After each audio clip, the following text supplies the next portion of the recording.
Robert, first I wanted to ask you about Steve Lopez. Yeah. When did you meet him? What was that like? I saw him around a little bit. We went to the LA Times. I said, I got to get some time with you. I'd like to see what's in your closet. I want to cast your nose for special effects. I'm going to try your nose on mine. He was like, you're kidding me, right? He said, anyway, he goes, just meet me in Beverly Hills. Let's have a cigar. And we went to this cigar bar, and all of a sudden, I found out who the guy was. He's a really, really, really good man. I think The Soloist wouldn't work in both the relationship that occurred between Steve and Nathaniel and as a film if you don't believe that Steve Lopez has some sort of moral psychology, that he is, if he isn't a good guy, then there's no reason to watch the rest of the show. How would you describe that relationship? Because they're both helping each other. It's a very special, unique relationship, and it's true. It's extraordinary. I don't know what to make of it, but in reenacting it, I found that everybody has some sort of chaos that we're all attempting to manage, sometimes better than others. And I think that Nathaniel ignites in Steve this recognition that no matter how, to the perception of others, far out something is, it can still be grounded if you have a belief in the power of friendship, the power of music, that type of thing. Apart from the message of the power of friendship, this film is about many other things. What would you say it's also about? I would say it's about what's great about and what is reprehensible about Los Angeles. I would say it's about media. I would say it's about at what point do you think you're doing the right thing for the right reasons, and at what point do you start actually doing them just to become a better person. Robert, what did you learn from that side of LA that we normally turn our head and we don't want to know about? Well, I've always been, I was a street kid. You know, I was very much raised as someone who was, I didn't have a sheltered upbringing, so I think it reminded me of my own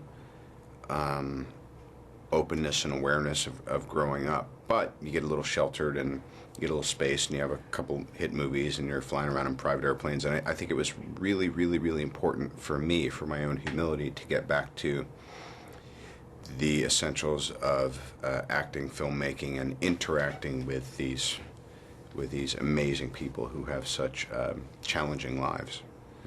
Speaking of them, I remember when I went visited on the set and you were at the Walt Disney Hall, and Nathaniel was actually outside playing, and then he came in and had lunch with all of us, really. Yeah. I want to ask you about Nathaniel.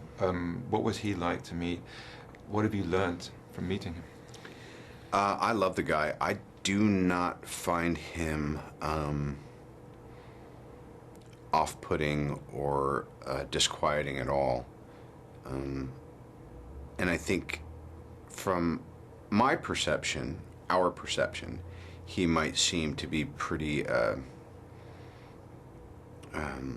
far off the norm, but there's a system of controls that he utilizes to make his way through life, and the fact that he is not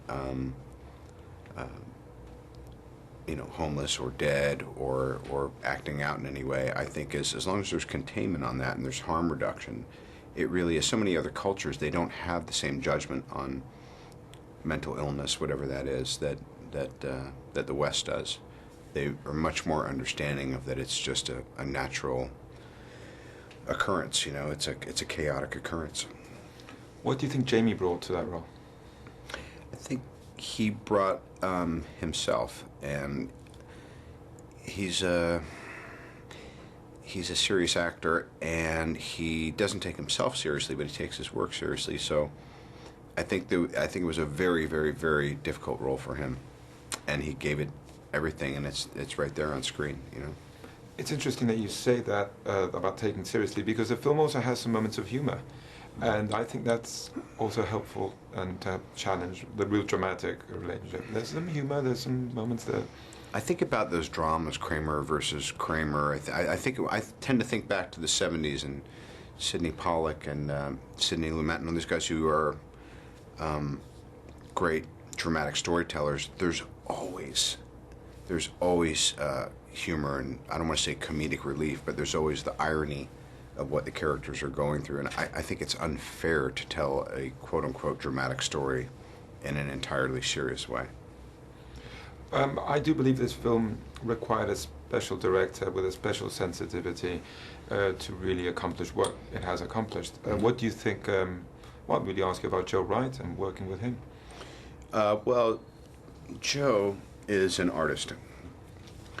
And anyone who directs a film, whether they're great or not, has a certain amount of artistic integrity, or they probably wouldn't have been given the shot. And Joe is just a different breed of director. He's very almost theatrical in his approach. Rehearsals are paramount to him.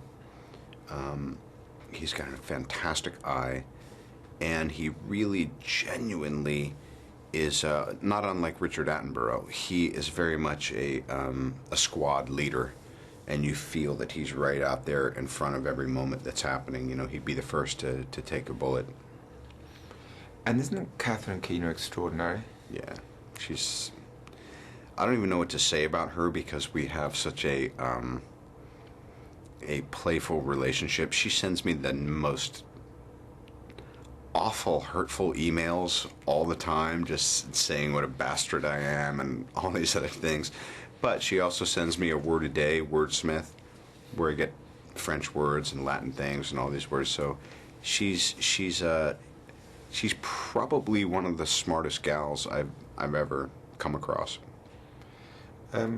What do you think music is for Nathaniel? I think for Nathaniel, I don't know. For me, I would say that it's what it always was, which is a source of connection to something timeless, you know. And as we go along, I'll notice in the course of a day, I can be projecting into the future in a way that's comforting or intuitive or fearful, or I can be remembering something pleasant or traumatic from the past.